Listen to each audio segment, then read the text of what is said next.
You can start. Yeah. Okay, sir.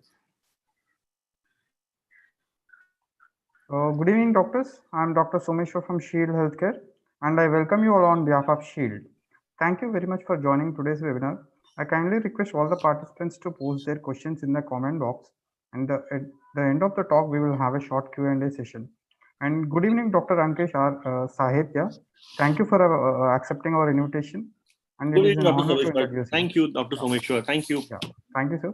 And actually, sir, don't need any introduction.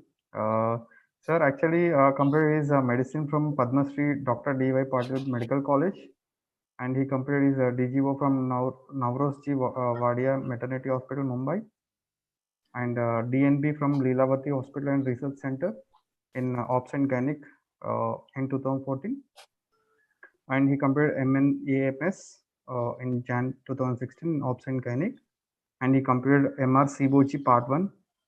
And coming to the residency is a FCPS registered at Navarosji Wadia Maternity Hospital under Dr. Geeta D. Balas Sarkar, and secondary DNB registered at Lilavati Hospital, and secondary registered in ad hoc lecturer at Topiwala Medical College and BYL Nair Hospital under Dr. C.V. Hegde from 2014 to 2014, and registered at Bharat Ratna Dr.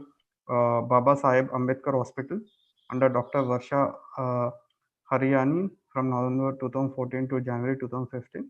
And sir had a specialty medical consultant at Bandra Baba Hospital under Dr. Udayan Palnitkar from 2015 to 2016 August, and is assistant honorary at Oshiwara Maternity Home from 2016.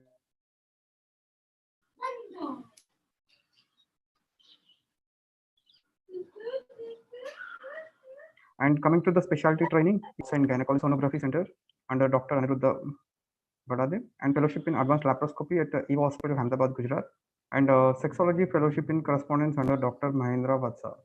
And also, he have performed over 200 diagnostic laparoscopies and laparoscopic tubal sterilization procedures at various BMS or BMC hospitals.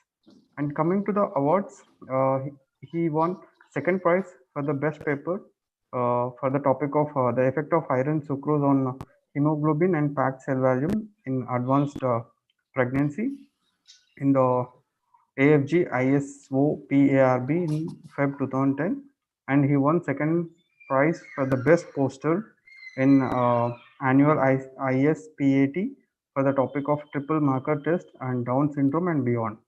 And also he won best poster prize in Yuva Foxy October 2010 for basics before advances knowledge of paramedic staff in RN Cooper Hospital.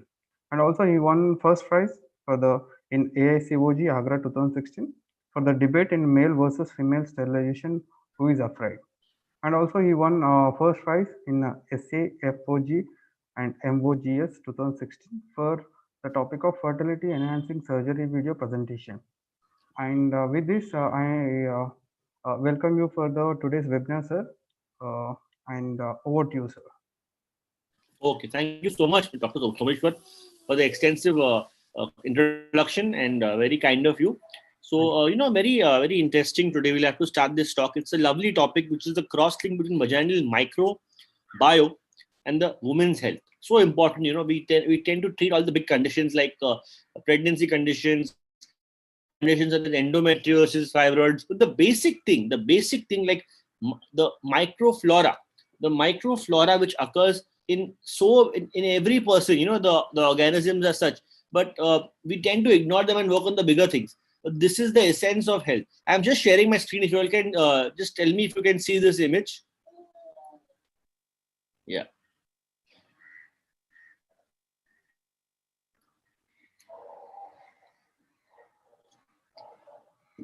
Yeah. Is my screen seen? Yes, sir. Did you see it? Yeah. Yes, sir. Yes, sir. Okay. So what you can see over here is basically this is the first slide. So what is the microbiome? The ecological communities of commensals, symbiotic and pathogenic microorganisms found in and on multicellular organisms. There's always a combination in life, how life is good and bad. Even microorganisms are good and bad. So over here, you can see there are oral, there are skin, and there are gut specific microbacteria. That's how, always it's supposed to be a balance. And the most important over here today is the vagina. So what you can see over here is the combination of all the organs in the body. Like I'll start with the eyes, the nose, the ear, the stomach, the gut, the skin, the bladder, the mouth. All have their set of normal microbiology in all these organs. You will see a combination of all the organisms. For example, let's go to the vagina. If you can look to the left of the screen where the mouse is, the lactobacillus leads the list of all the form of microorganisms. Then this Streptococcus, diphtheroids, streptococci, bacteroids, candida, gardnerella, clostridia. This makes up the normal microbiology of the entire vagina. Okay. Now, what is the purpose of the health vaginal ecosystem? Dynamic equilibrium exists between the epithelium, the normal colonizing organisms, the local secretory cellular immune factors, and the vaginal pH is maintained typically between 3.8 to 4.2.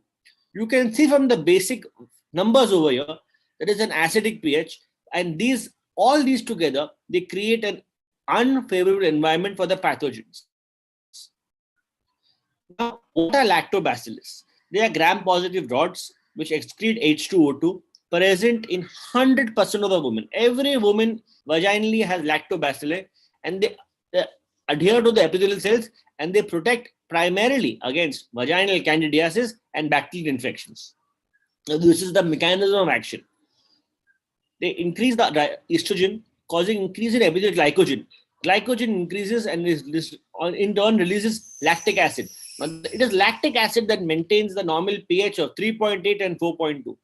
When we have abnormal pH over 4.2, we have aggregating factors like trauma, low estrogen, typically in perimenopausal and menopausal women.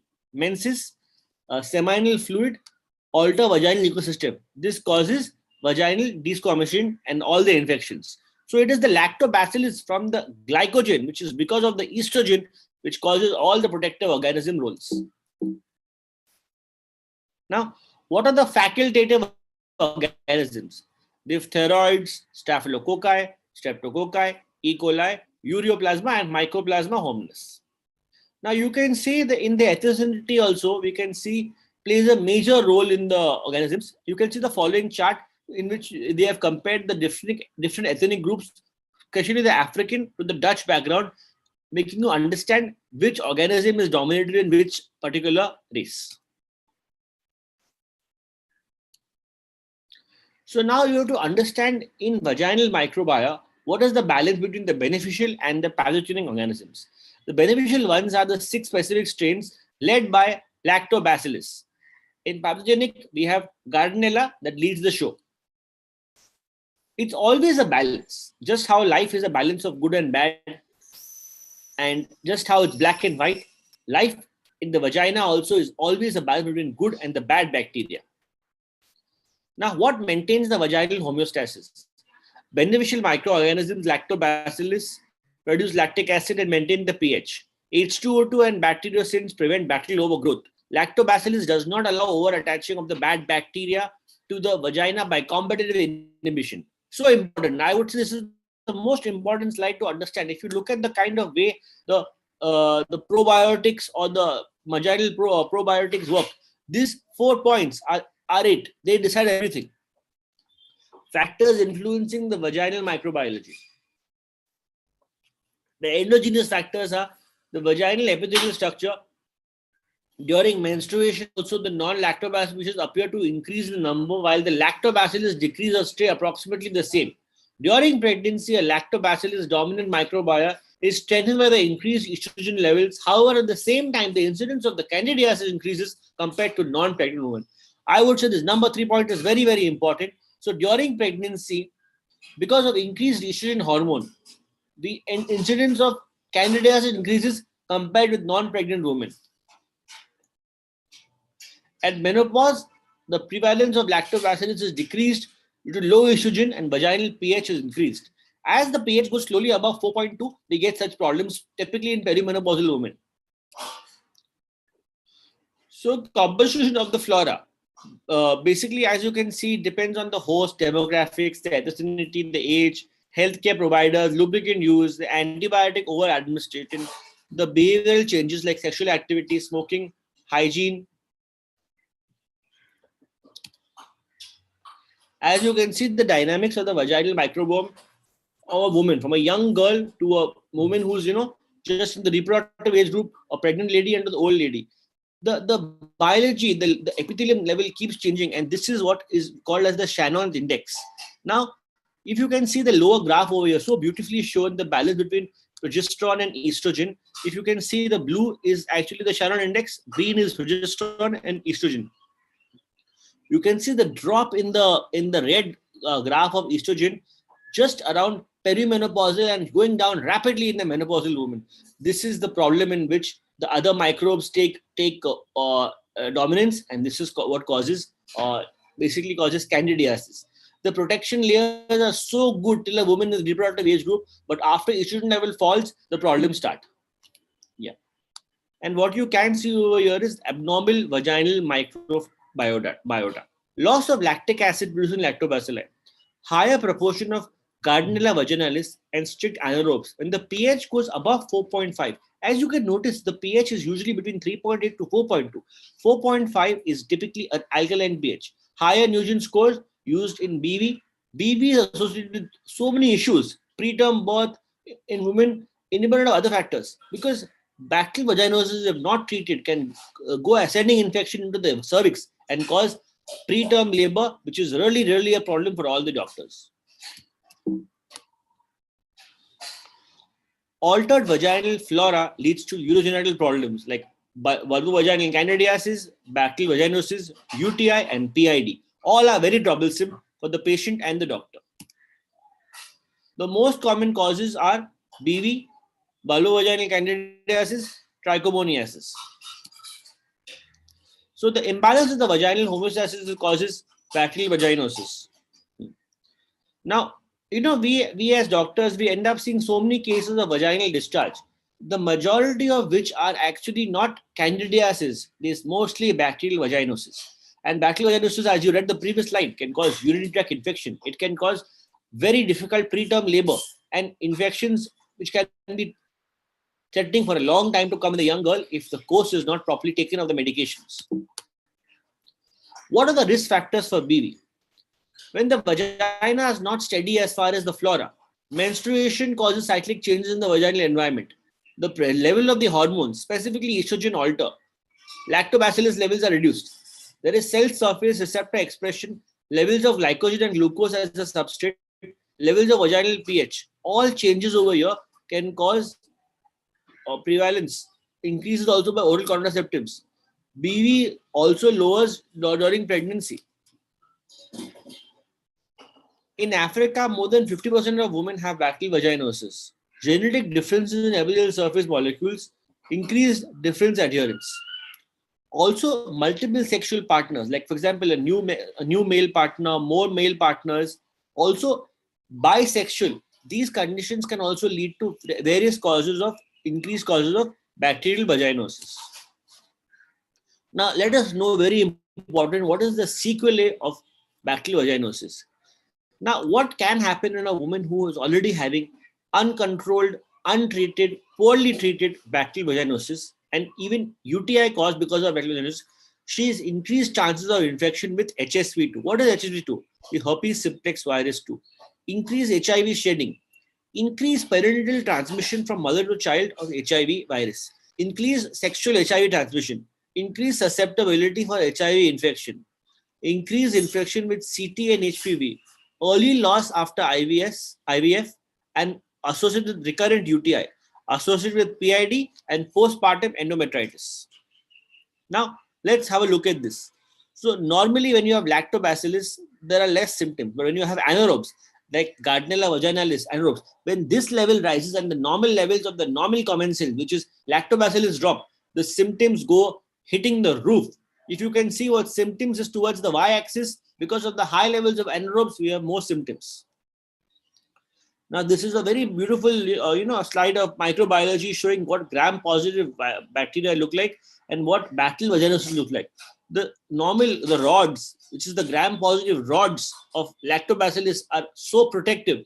When they are gone, just look at the number of gram-negative bacteria, especially Gardnerella, Prevotella, and the symptoms include all the symptoms of BV, like vaginal odor, thin vaginal secretions, the pH dropping, and exfoliated epithelial clue cells. Clue cells is the main thing to think of when you think of bacterial vaginosis. Now, what is the main discharge when you talk of BV? There's itching, there's discharge which could be thin, yellow-white with a bad odor, burning sensation which gets worst on urination and micturition.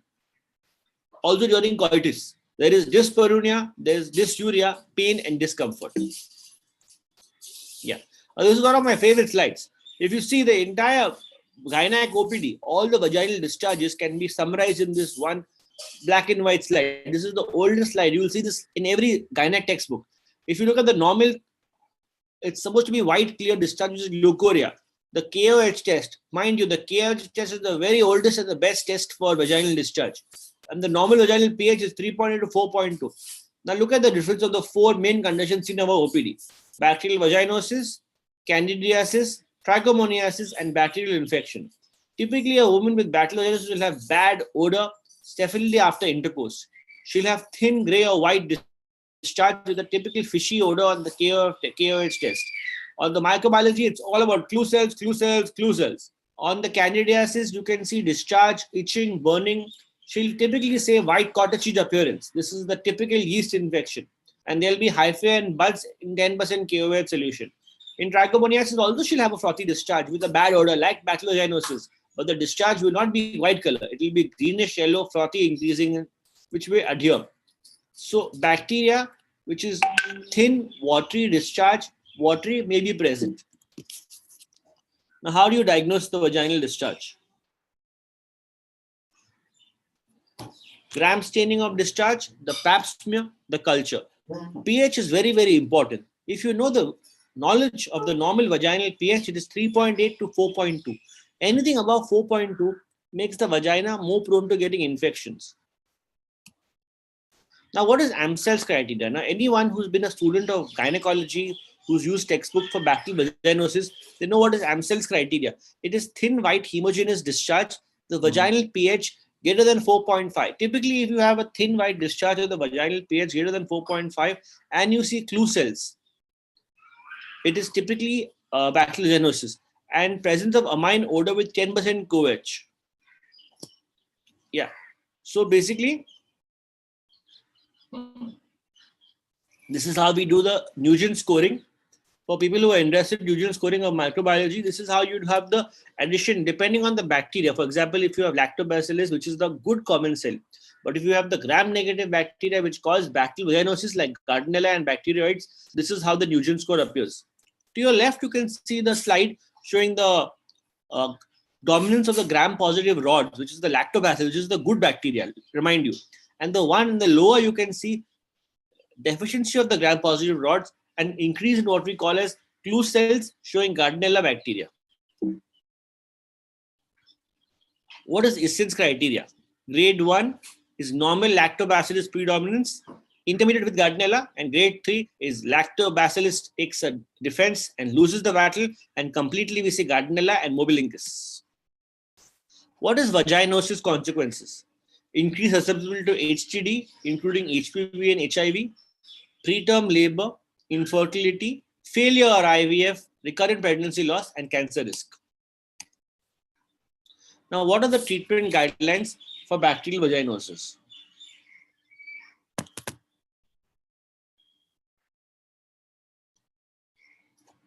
Now, ideally, we take metronidazole, which is 500 milligrams twice a day for 7 days.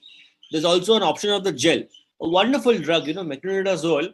You can get it in the tablet form, the intravenous form, also the gel form. 5 grams applicator, vaginally once a day for 5 days. Also, clindamycin cream will help 2%. Once applicator, 5 grams. There are alternatives like tinidazole, clindamycin, and clindamycin ovules. Now, what is the recommended regimen? Now, the recommended regimen is metronidazole, 2 grams for one dose over 24 or 72 hours. The alternate regimens are 500 milligrams tablet twice a day, say for 7 days in every 24 hours. So it's such a wonderful drug. Rarely we see any patient reacting to it or having an allergy to it. It's a very nice drug, and it's really taken over the tinidazole regimens. How do you screen patients who are asymptomatic? It's not recommended to screen them actually. A sexual partner may change the flora. Female partners of women with BV should be examined, treated for BV. Don't need to treat male partners because they don't get BV and don't transmit it. Screen and treat prior to surgical abortion or hysterectomy.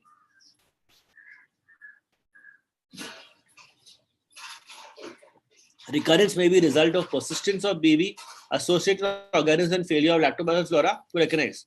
There are twice weekly regimens for metronidazole for 6 months may reduce recurrence.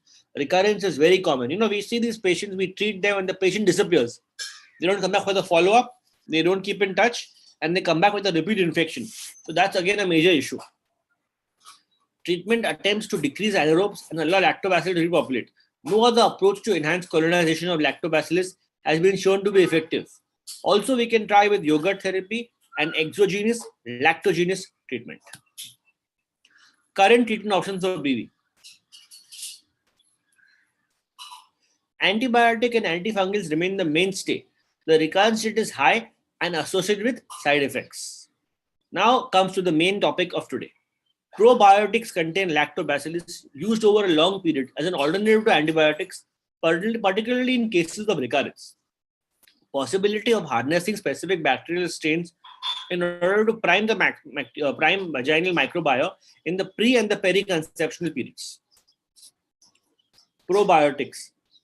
Prebiotics are compounds in food that induce the growth of activity of beneficial microorganisms. Prebiotics plus probiotics equal to synbiotics. Synbiotics are the main treatment. They stimulate the growth and reproduction of useful microflora, typically lactobacillus, maintain an optimal pH in the intestines, remove excessive mucus from the walls of the intestine, reduce the formation of gases, suppress reproduction in intestine and pathogenic bacteria. Clear hypothesis about the role of lactobacillus. They clearly establish protective role of lactobacillus, which are predominant in the vagina. Application can be topical, reaching high inocular, no organoleptic reconcentrations, easy sampling, easy reisolation, and readily available. Develop a non-chemotherapeutic probiotic therapy using lactobacillus to maintain healthy lactobacillus-dominated vaginal flora, sexually transmitted disease, prevent preterm labor, good quality of life in women inserted directly into the vagina, oral preparations from gut to vagina, used in women prone to urogenital infections during infection, but also for a healthy woman to maintain normal flora. In women prone to urogenital infections or during infections, in healthy women as a prophylaxis to maintain normal flora, lactobacilli probiotics can be used over a long period without adverse effects like antibiotics. Antibiotics, they damage the commensal microflora. Whether you like it or not, oral antibiotics in the gut will damage the flora, can increase if the course is not complete. Mind you, there are some patients who take 2 days antibiotics and feel they are treated. But if you don't, for example, complete the course, resistance is always seen. And yes, every antibiotic has some or the other side effects, which could be GI or non-GI. But probiotics can be used as an adjunct to antibiotics to restore normal commensal microflora. The ideal treatment. Now, exogenous strains of lactobacillus have been suggested as a means of re-establishing normal, healthy vaginal flora. Carefully selected probiotic strains can eliminate BV, can also exert a reducing viral load and preventing fetal and neonatal infections. Administration of beneficial microorganisms can aid in recovery of women suffering from any form of vaginal infection.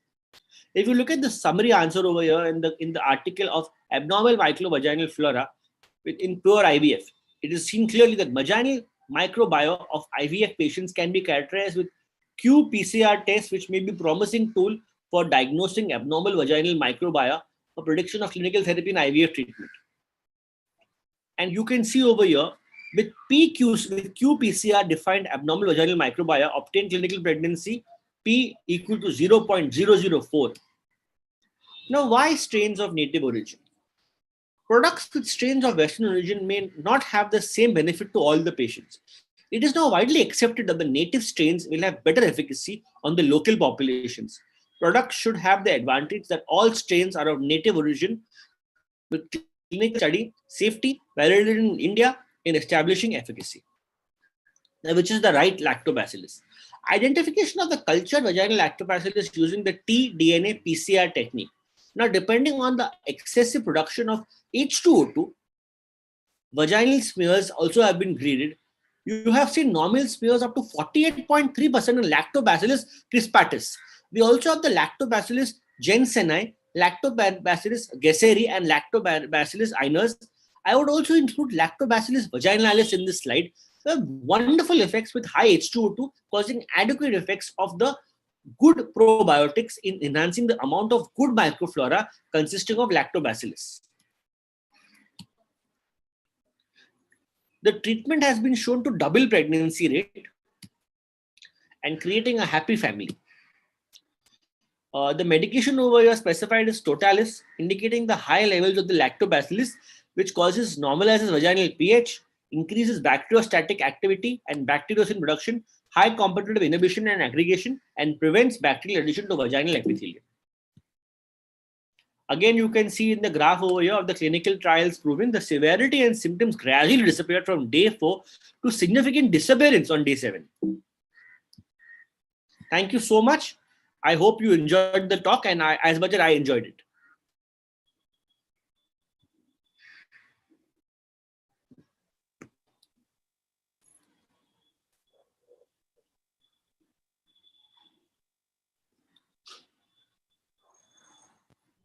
Hello.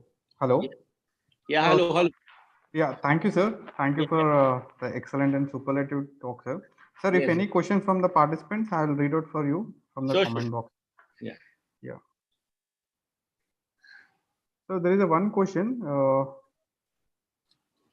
The role of probiotics in infertility treatment. Yeah, I've already mentioned. In a patient going for a cycle, like a planned cycle, or going for a IVF cycle or IUI cycle, the vaginal microflora importance cannot be overemphasized. You have to have a normal vaginal commensals. You have to have zero infection, and by taking probiotics like the ones mentioned over here, we'll have a higher success rate of fertility, higher success rate of conception, and a very high successful pregnancy rate, and live birth rate also is improved because of all of this. Thank you, sir. And we have one more question. What is the success rate of transvaginal probiotic transplantation? So it's it's in my practice, I've always used the vaginal, the oral probiotic for the vagina. I don't have much experience with the vaginal one, but yes, the results are good. But it's up to the patient compliance. See, very often the doctors become the gods that decide. Doctors can't decide. The patient has to be asked whether she's okay with vaginal or oral. Oral probiotics are being used in practice very successfully. If patients are getting results with oral probiotics, then vaginal probiotics can be avoided also. Okay, sir. Thank you very much, sir. And sir, any dietary modifications for patients who have frequent vaginosis? Yes. So having of curds, having of how we have buttermilk, like we call it lassi or chas in India. So all those things also contain a lot of probiotics. So I would say a woman having recurrence of candidiasis, recurrence of vaginal bacterial vaginosis or any vaginal infection, even having curds is a good practice over the course of that treatment and even throughout her life. So curds is also a good container of natural probiotics. Thank you, sir. And sir, I don't find any additional questions in the comment box. Sir, if you allow me, then we will close this webinar. Sure. Thank you so much, Dr. Someshwar, and very kind as well to invite me. And special mention to Mr. Venkateshan. He's been in touch with me on WhatsApp throughout, and the entire coordination. So I don't see him over here, but I just want to share a thank you to Sure, sir. Mr. Venkateshan S. and give him my regards and thank you so much. Sir. Definitely, I'll be. And thank you, sir. It's always an honor and it's a very learning to hear you, sir. Thank you very much. You all are doing a very good job. You all are doing a very good job and helping doctors also keep in touch and also helping everyone be updated and helping for the society and community. Thank you so much, Dr. Someshwar. Yeah, thank you, sir. Thank you. Okay. And I thank all the participants. Pleasure. Many thanks from the Shield team.